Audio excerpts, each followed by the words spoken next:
أين نأخذ عقيدتنا؟ من القرآن والسنة. أين الله؟ في السماء على العرش. ما الدليل من القرآن على أن الله على العرش؟ الرحمن عرش استوى. الرحمن على العرش استوى. ما معنى استوى؟ على وارتفع. لماذا خلق الله الجن والإنس؟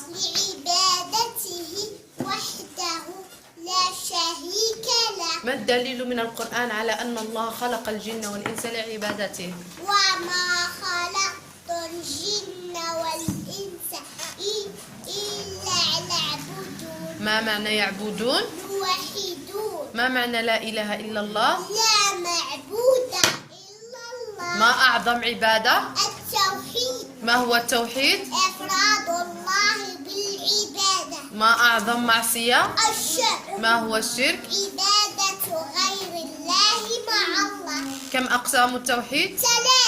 ما هي أقسام التوحيد؟ الربوبية والألوهية والأسماء والصفات. ما تعريف الربوبية؟ إفراد الله بأفعاله. مثل؟ الخلق والرزق. ما تعريف الألوهية؟ إفراد الله بأفعال العباد. مثل؟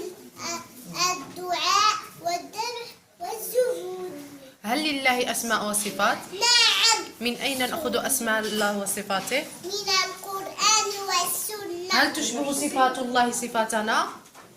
لا.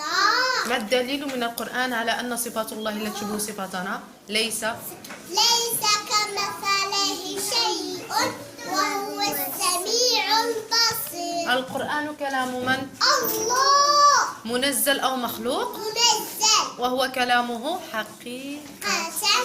بحرف وصف. وصوت.